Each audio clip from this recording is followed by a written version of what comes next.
Hello, it's LJ and welcome back to another video. Today we're going to be doing an end of year book tag. There are 5 questions and I will be answering them as we go, and hopefully you enjoy my end of year plans. I'll bring you a bit closer because you seem far away. Yes, I know, I'm rocking a new wig. What do we think of this one? I think this one is pretty darn cool. I like the blue. It makes me feel like a bit like a mermaid. And also the really nice thing about this one is it doesn't have a fringe, because I'm finding with some of the other ones the fringes come and they're a bit long and then I end up having to like part the fringe and it doesn't sit quite right, so then I have to sit with a pair of scissors and cut them all.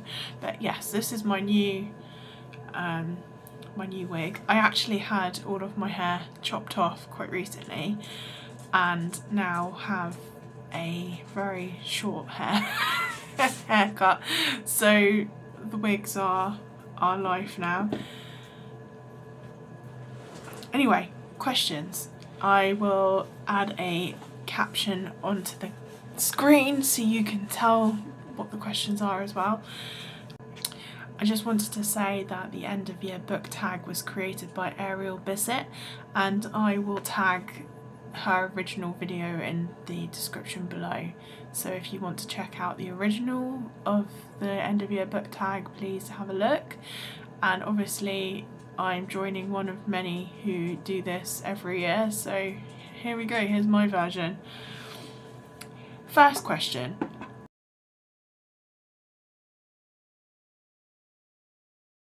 Are there any books you started this year that you need to finish? Well, yes, there is actually one that I did start that I have been meaning to finish, and I'm really sorry as how loud my boiler is being right now, and hopefully you can hear me. I will try and talk a bit louder, but if not I'll have to go and get my microphone out.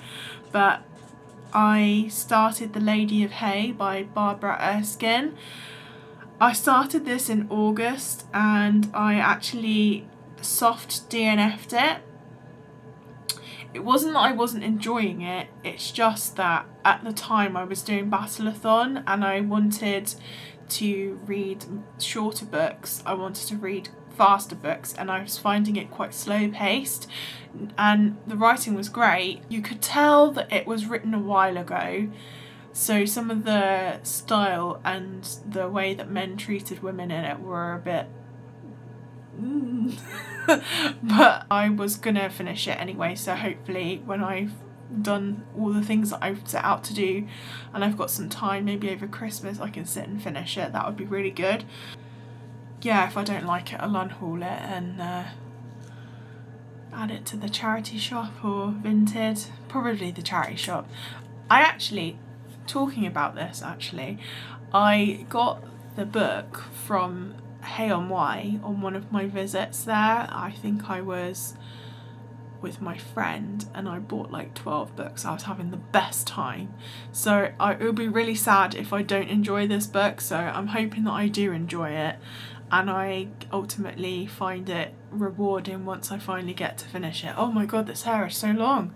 I'm not used to it. My hair at the moment is like this long, so this is a new experience for me. Question 2.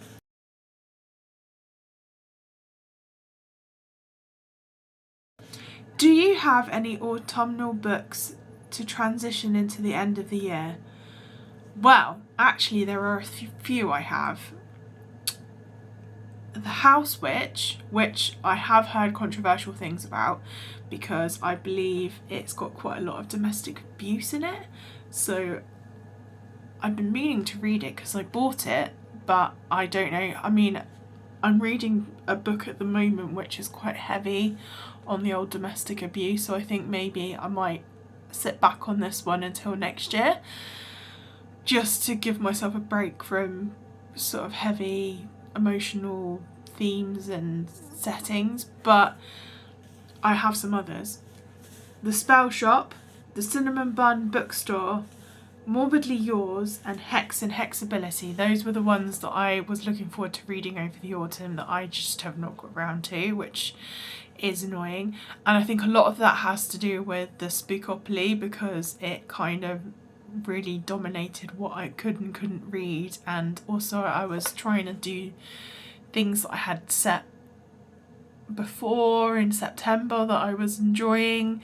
So yeah, these are things that I'd quite like to get around to this month, even though November is marching on and I haven't got that long to read them. But hopefully when I finish this book that I'm reading now, I can kind of get tucked into those and see how they go. Question 3.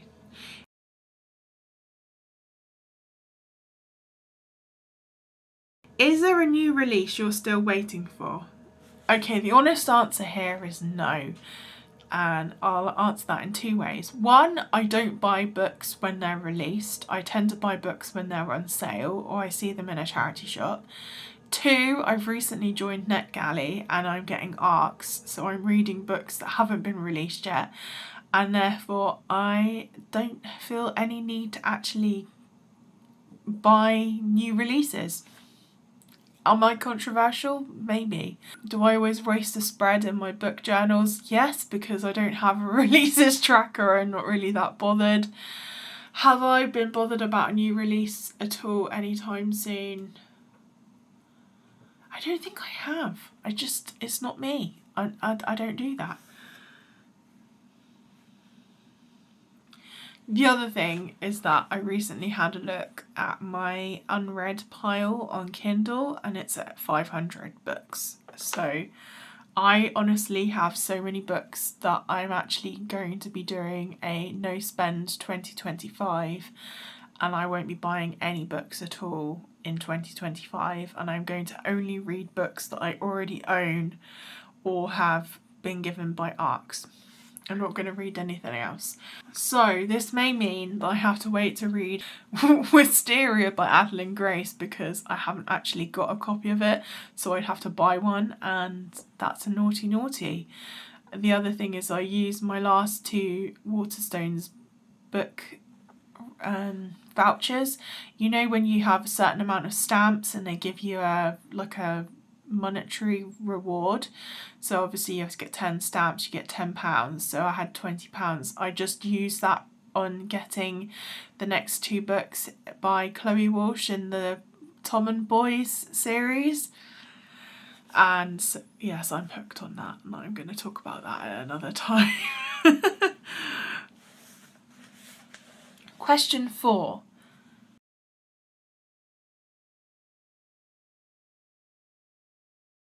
What are 3 books that you want to read before the end of the year? Well, when I wrote this, the list was Brother Song, Binding 13 and Wisteria. And now I've read Brother Song and I've read Binding 13 and I haven't read Wisteria. So Wisteria is the only one outstanding from this original list. So instead of putting ARCs, because I have to read them, and 2 I've got lined up is Pit and a Peach and The Peculiar Garden of Harriet Hunt. So those are the 2 books I'm going to be focusing on towards the end of the year. It does mean that I have finished off a series and started a new series and added that to my list. So if I can do Wisteria before 2025, when I'm not buying any more books, I will have finished 2 series, and then that would be good. It would round my year off nicely. Question 5.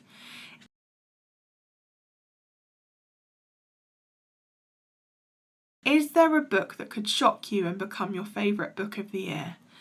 Now, when I originally wrote this, I was saying that it was going to be Brother Song. I thought that Brother Song was going to be the book of the year for me, and it was not. So that is out of the running. So we're now at what can beat Wolf Song? What can beat My Heart, My Love, My True Love, Ox? I'm not sure anything can do it. I'm not convinced that I will read anything that will top Wolf Song for my heart. I mean, Binding 13, yes, made me cry. It's had me hooked, but I'm not... I've almost finished Keeping 13 and I'm not 100% sure it's gonna top it. I just don't think so. So Wolfsong at the moment is my #1 read of the year, closely followed by Remarkably Bright Creatures, which was about an octopus called Marcel, which, I mean, what's not to love there? Oh, bums, there was 6 questions. I totally missed the 6th question. Question number 6.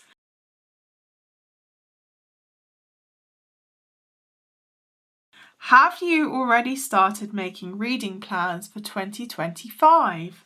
The only plans I have currently got for 2025 is to take part in more readathons and do more spreads in journals and be more interactive with that. I'd like to be more involved in the Patreons that I am part of and join in more with their readathons and their goals and challenges, especially in JD Ray's channel, because I really enjoy that Patreon the most. That's my favourite one.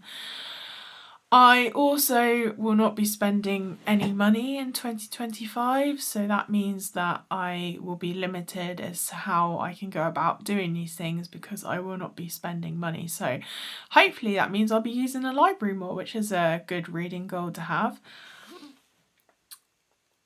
I need to be savvier with my money and I need to be more efficient here. So I did have a look into Everand, and so I will be checking out that to get maybe audiobooks or ebooks that are on there. Looking for free, whatever I can get that's going to be keeping my costs down. I'm going to have to ban myself from going onto Amazon and buying 99p books, which is like my biggest poison, but it stacks up. It stacks up, and that's how I've got 500 books unread. I'm a naughty girl.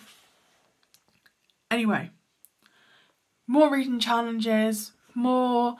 I want to try and do bingo boards. I've never done them before, so I'd like to try doing them. I'd like to try and be more on the ball and be more involved and kind of participate more. And so those are my reading goals really, is to have more challenges, more participation, less spending. Hopefully I win. Who knows? So that's my end of year book tag. Thank you very much for joining me, and it's a very brief video because I didn't have much to say, but I really hope that you enjoyed it and I will see you all soon. Take care. Goodbye.